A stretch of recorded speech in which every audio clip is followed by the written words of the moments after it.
Hi. So I truly believe that nothing original is really created. Everything is based on something that already exists, hands down.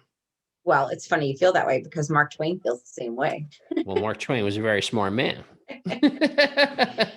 So I was reading an excerpt from a letter that Mark Twain wrote to Helen Keller, and Mhm. apparently Helen Keller was accused of plagiarizing one of her short stories back in Okay. the late 1800s, and 11 years later, 1903, Mark Twain writes this letter to Helen Keller, and it's pretty much saying the same thing you just said, right? He says, the kernel, the soul, let us go further and say the substance, the bulk, the actual and valuable material of all human utterances is plagiarism. Yeah. It pretty much is. I mean, I think it depends on how you define plagiarism, but absolutely, if you're just looking at the sheer concept of what things are, Of creativity. of creativity, Right. everything's been creative. Like created. You read a novel, and it's no different than another novel. Maybe it's different characters, different character names, different adventures, or whatever the case is. But the plots and the way things work are, very similar most of the time. Right. Now, I mean, and you could even, we have a guest that comes on our show, right? And they talk about the Pixar storytelling model, Mhm, right? So, I mean, mhm. and think about it, that template is basically how Pixar creates all of Right. their movies, right? I mean, they Absolutely. plug in it's different situations, different characters, whatever it may be, but the core is the same model, right? Right. Yeah. Yeah. So, I mean, Well, yeah. Well, think about it. I mean, if we could use Disney as an example, yeah, child, parent dies, right? Adventure ensues, and they learn some valuable life right, lesson, right? That's right. that's pretty much every Disney movie. You got to have a death of someone, Someone's a got to parent, a die. grandparent, someone's dying, some Terrible. kids off on, or some young person. I shouldn't say because they're not always kids. Sometimes they're just, they're Bambi, whatever, poor right? Bambi. Right. They're off on their own to go learn something in the universe that's going to change it, and that's basically their model. And Right. I guarantee you did, and we're talking about Pixar, but that's really the Disney model, and Hmm. Disney was around before Pixar, and I know they bought each other and whatever, whatever that relationship is. But you get my point, like that model, you can't go like, well, Disney owns that model, right? That's probably Right. been part of storytelling forever. And it's interesting too. I mean, Mark Twain is not the only one that felt this way. I mean, we look at a lot of great thinkers, in history.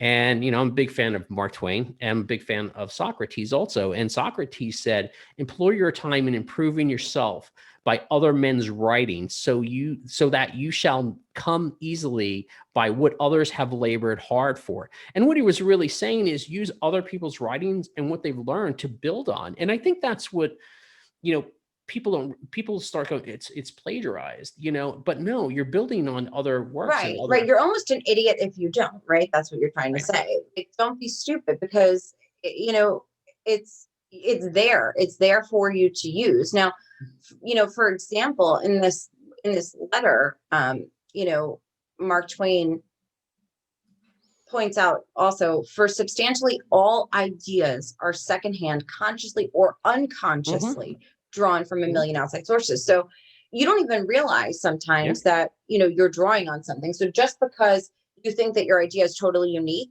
it's Hmm. probably not.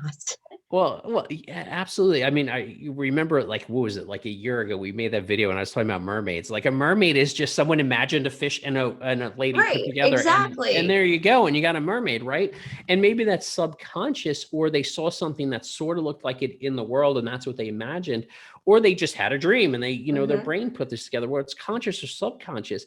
We're blending things. Our mind is always, that's what we're designed to do, right? As human Right. beings and thinkers, our mind blends things. It's supposed to build on other things to make things better. I mean, think about it.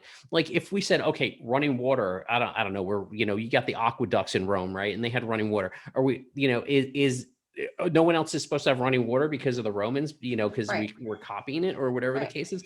Like it wouldn't have made Right. sense.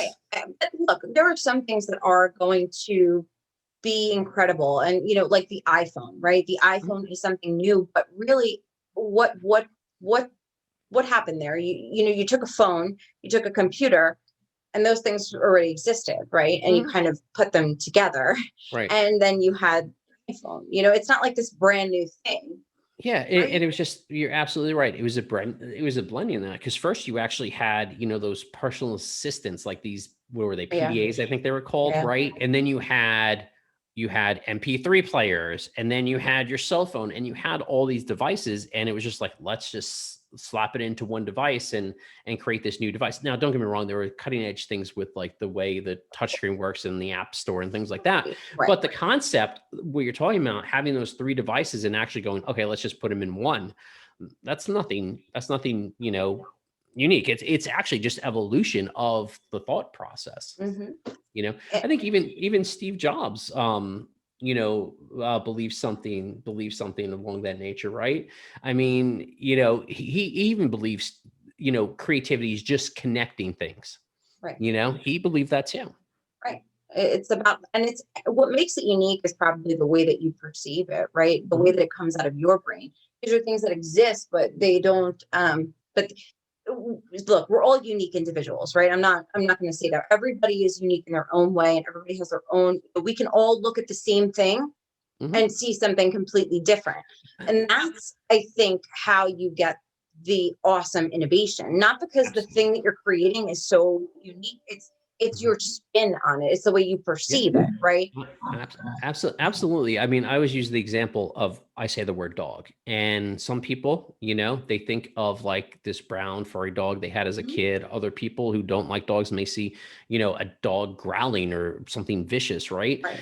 And it's all those things you've experienced, right? Hmm. And how you've connected them in your brain, and that's what makes creativity. It's how you're reconnecting those things and how they're getting connected that are unique and unique to you, right? So when people tell me, oh, they're not really creative, well, we all are creative, right? It's just Hmm. the extent of how you could, sort of verbalize or show that, whatever art, whatever creativity, whatever creative road you're taking. But it's really being able to put it back out into the universe in a creative thought. So everyone's creative, in my Right. opinion.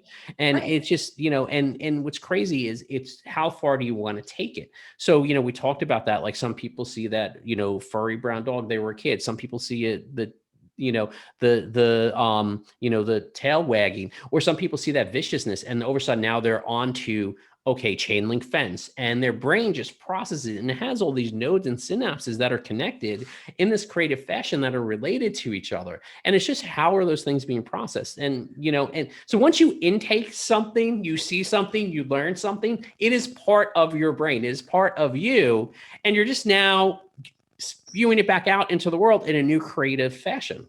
Right. So Twain says it takes 1,000 men to create a telegraph, a steam engine, right? I mean, what do we say? We say the best writers are great readers, right? Because you're Mhm. taking in all of that information and kind of building on it in your own way, right?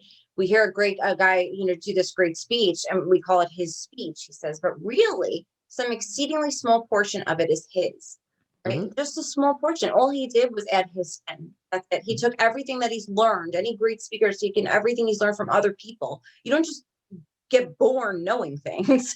Like that's Right. just, You've learned you along know. the way. Yeah. So I mean, Absolutely. there's very little out there there's nothing out there that's just yours. I'd find, and I would challenge anybody listening to this to find Mhm. me something that you can say is incredibly 100% unique and not drawn from something else. Yeah, I would love to hear it because I can't think of anything. I agree.